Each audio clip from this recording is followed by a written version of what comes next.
seems to be some weapon being used, which is a secret weapon. And this weapon either produces or uses slightly enriched uranium. And this is the most important conclusion of all of the 3 studies that we have done. And the type of weapon and the type of uranium that has been produced as a result of this weapon's use causes enormously high levels of congenital malformation. And also enormously high levels of cancer. And when I say enormously high, I mean just that. I've done a number of epidemiological studies, and I've done a lot of research in the area of epidemiology.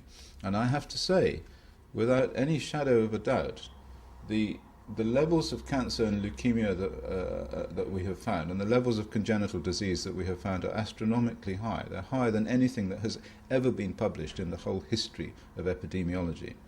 Even after Hiroshima, they didn't find levels of cancer as high as the levels that we have found in Faluya. And the levels of congenital malformation also are very, very high. So whatever it is that's being used, it's got to be something that is capable of producing this kind of genetic damage. So the only thing we did find that could back up the cancer and the congenital disease was uranium. So we did find uranium. We were looking for uranium, we found uranium. And the levels of uranium were about 3 times higher than controls in Israel, and about 6 times higher than controls from Sweden. So the normal Swedish population concentration of uranium in hair is 1/6 of the population concentration in Faluya, in the mothers of these children with congenital disease.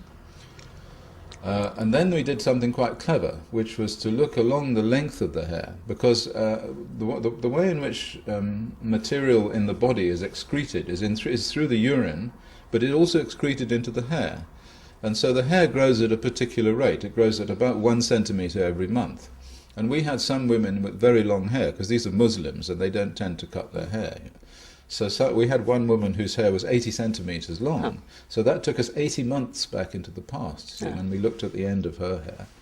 And so what we were able to show was that the concentration of uranium in the hair went up as time went backwards. So it wasn't steady, it wasn't uniform, so it wasn't something to do with the environment, it was something that was very high in the past and was getting lower.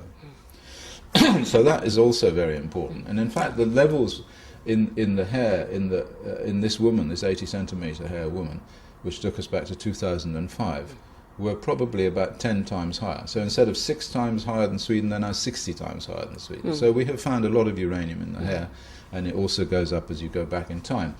But then the most interesting thing about it was that when we looked at the isotopic ratio, we found that it was slightly enriched, that it wasn't depleted uranium. Everybody's expecting depleted uranium. There wasn't depleted uranium. We also looked at soil samples, and we looked at water samples from the Euphrates, from tap water, and from wells, 2 wells that were there. We were limited. I'd have liked to have looked at a lot more, but we're limited for money, you see, because each sample you send costs you another 130 euros, you know. So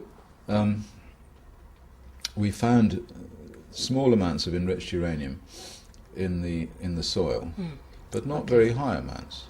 So all of these things taken together point to the existence of a weapon that was used in the Battle of Faluya, which was some kind of antipersonal weapon and a new weapon, and they either produced enriched uranium or used slightly enriched uranium.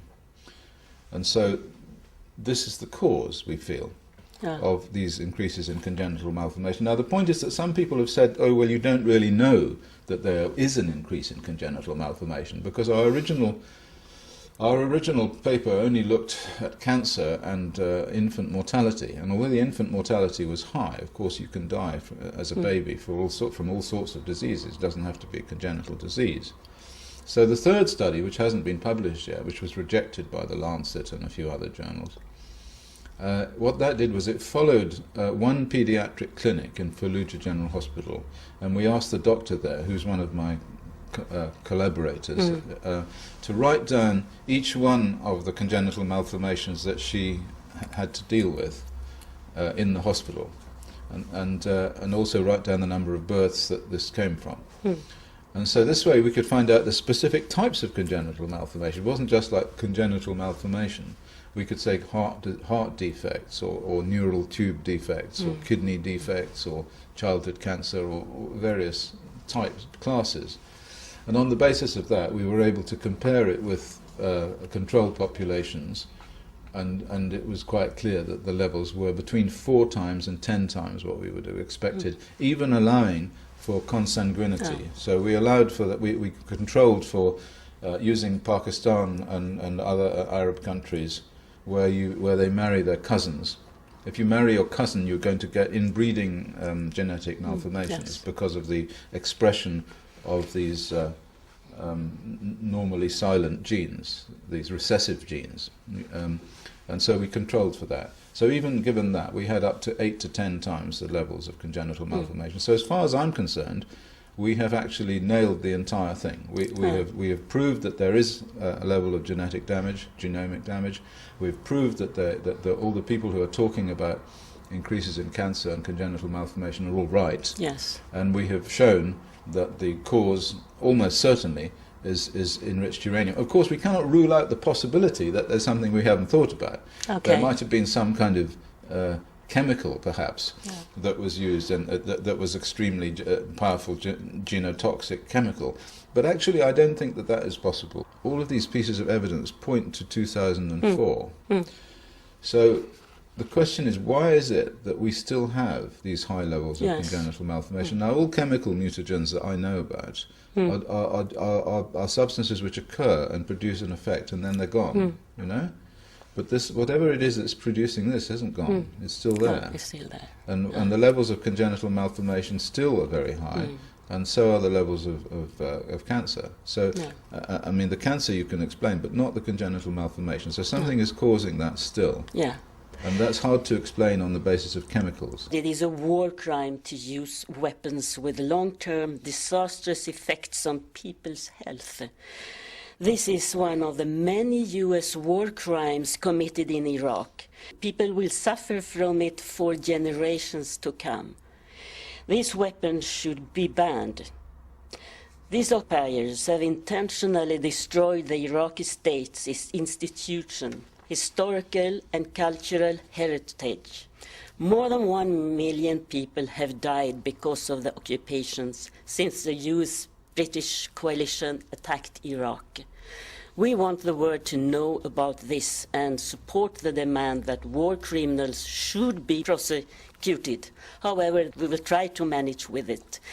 They might be presidents, prime ministers, and whoever they are, they should be prosecuted for their crimes.